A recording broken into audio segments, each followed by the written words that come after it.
Hi everyone. So this is April 4th and I'm making this recording in case I cannot make the meeting tomorrow, and then we can play it during the update of what's going on for math at the Iowa Department of Education for January 2017. So the first thing that I wanted to share with you is the Virtual Coaching Network for Math. At this date, we have identified 1,100 coaches statewide that support math, either as a general or a specific for math. There are many, many general instructional coaches, and they have welcomed the opportunity to receive emails and updates so that they know about resources that they can share with teachers. We're still missing 62 districts, so if anyone can help me, that would be great.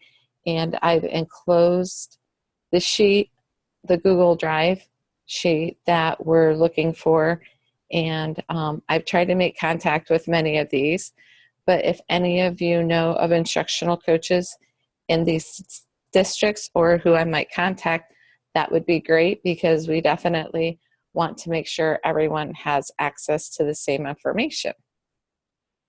We also have the virtual math website that we use for the coaching network, and on the website we have many things such as the schedule of upcoming live webinars that we will host. We have one coming up in February, and after we do it on February 13th and February 20th, the live ones, then I do a clean recording and post that. And so if anybody misses it, they can go in under recording slides and surveys and they can see the recording. So even if they are unable to participate when it's live, they can always go back to it later on. So we also list many resources here. The next thing that I wanted to share with you is our Principles to Action professional development that we have coming up in June. The response has been overwhelming, and currently we have over 800 educators registered. So we're still accepting registrations at this time, and we're hoping to have some other additional information about this coming up in the next couple weeks till about the middle of February.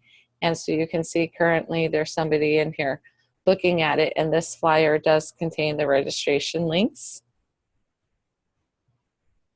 We will also have several tools for implementing that we're working on.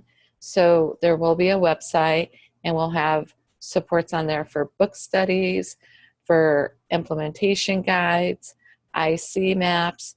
We're going to have a guidebook that if, say, a teacher is reflecting one of the practices and they evaluate themselves and say, oh, I think I'm only a 2 here, then what are some steps I can take to increase my practice in the classroom and make that a 3? So we'll have those. There's also additional modules, and we're going to have a document that takes the mathematical practices for effective teaching and aligns that to the Iowa teaching standards. So we're really working to get everything in alignment, and we will continue the support for this in a variety of ways into 2017 and 2018. One question I often get asked about the Principles to Action, and our focus will be on teaching and learning, and within the teaching and learning, there are 8 effective teaching practices. And so that's really going to be the principle that we focus on, is the teaching and learning and those 8 effective practices. And I often get asked, how does a practice differ from a strategy?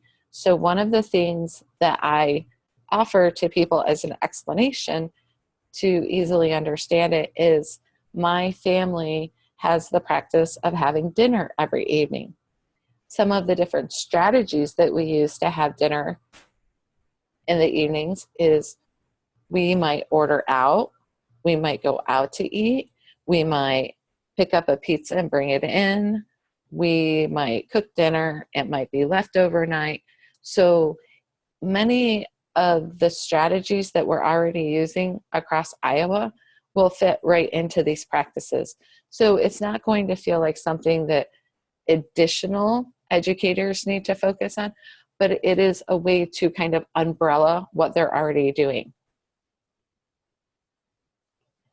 Another thing that I wanted to share with you, and this is really exciting, is something that's called an OER, and it's an open educational resource. And so the open educational resource that's getting ready to come out is made available through Open Up Resources.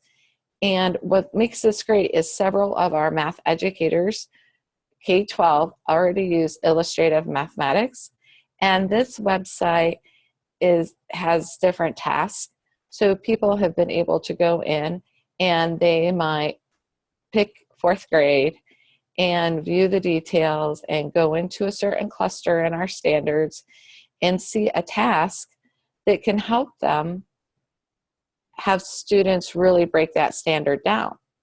So what this group has done, who's doing this work in illustrative or illustrative, as some people call it, which is fine, and they have been using this in the classroom. However, this isn't really a comprehensive curriculum. So what they've done is they've been working on for the last year and a half, and it's being piloted across the nation right now, but they are going to have available 6th through 8th grade. And the reason that they started with 6th through 8th grade is they felt that that was really the grade bands that needed the most support. So this is aligned to the standards. And there's also a quick video that I made for those that wanted to see it. It's not open to everyone right now, but in this video, this is about a 6.5. And so people that want to know more about it can go in, because I do have the password as a state lead, and I walk you through just the different options that are going to be made available. The other grades are coming in 2018 through 2019, and this is going to be free for everyone to use. The last thing is with the Smart Balance Pause. What does that mean for math and the work that we're doing?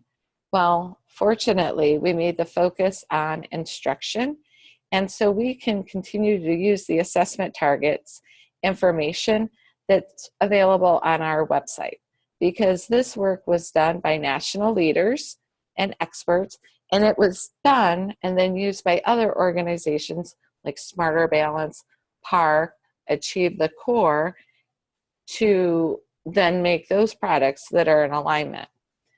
Something that many districts have found helpful is we have a Iowa Core Standards to Assessment Target Alignment Guide, and this helps districts work through the process of the different information that is on the website.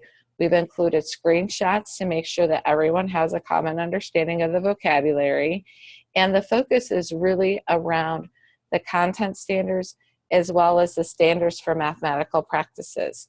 And so even though some of the vocabulary is similar to what Smarter Balance used, they're not the only ones that use some of this information. So we were hoping that this would be a tool to help people really understand what those standards look like.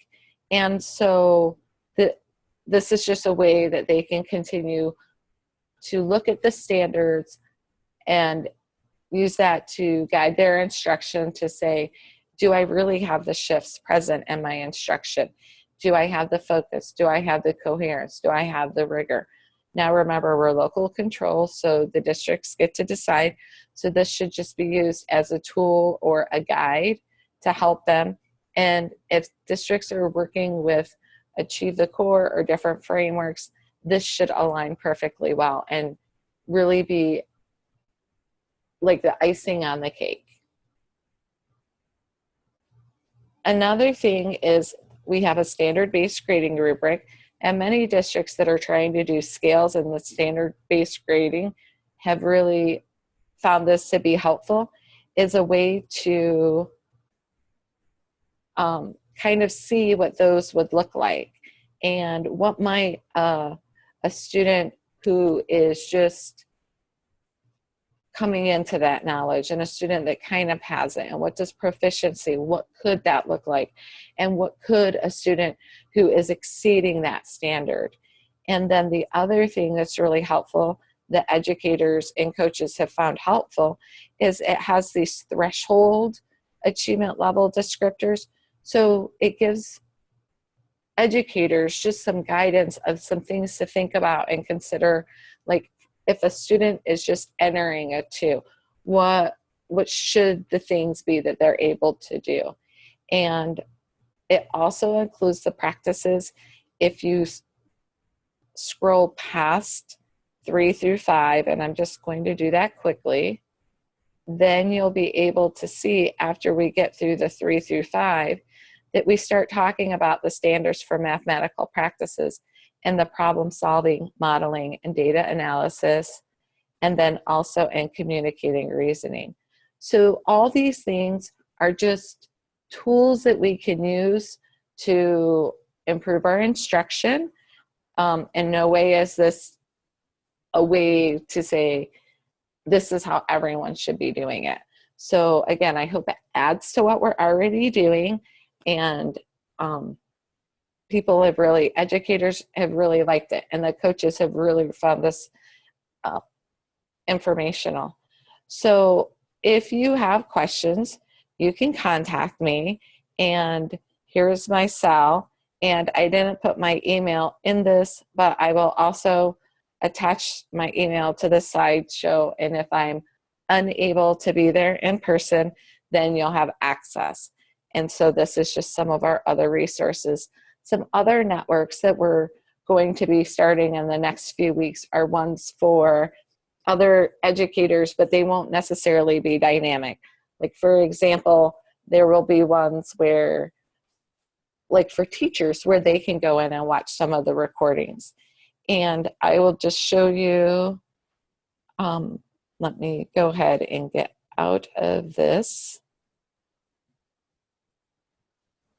Okay, it says I can't minimize that. So let me go back to sharing my screen here and see if I can.